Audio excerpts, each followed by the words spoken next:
So this is from an anonymous attendee. In Alcoholics Anonymous, the entire concept of the solution to the addiction is the notion that you completely surrender to a higher power. It resolves the addiction, and it has the power to alter the health of a human being. So I just want to take that question of a higher power and this idea of surrender and see if you have additional comments about it, starting with you, Dr. Bazzan. Absolutely. Like I was saying earlier about a little kid that jumps into mom's arms and then all is well. And it's about being safe in the world, which is inherently unsafe. So even in my own path, it was phenomenal how rationality and faith would have their fight. And in the end, having a belief in a higher power is going to have to cost you some rationality. And this is the left brain and the right brain fight. In my personal opinion, in my personal case, I decided to believe in insanity.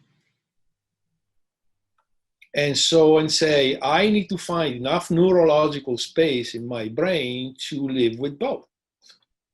Because my doctor's life is entirely scientific and rational. But as you go into the other side, there is nothing rational or scientific about it. But the literature shows clearly that believing in a higher power has incredible results. I mean, sometimes nothing short of cures. And it's been published over and over and over and over. So this is a very powerful, you know, we should have Dr. Newberg here to talk about it because, you know, I mean, believe it or not, he wrote a book entitled Principles of Neurotheology for Doctors. Okay, so are we hardwired? Of course we are. It's been across the entire span of human history that we have either mosques or churches or whatever it is. You know, the higher power is there staring at us. So this is something that is so valuable that, you know, in our visits, we discuss it all the time, especially when people are desperate. You know, I would just add that there are some people for whom that concept doesn't resonate so well. And for them, I would say that that higher power can be within us. And that there's so much of who we are and what the potential is in our mind that we don't tap.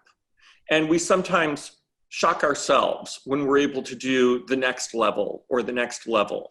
And we notice that there are these untapped parts of ourselves when we meditate or we push ourselves to do something that we thought was impossible.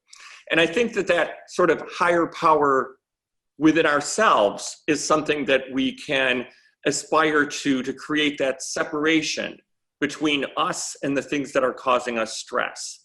So for some, it really works to have that higher power be external, and for others, it really works for that higher power to be internal.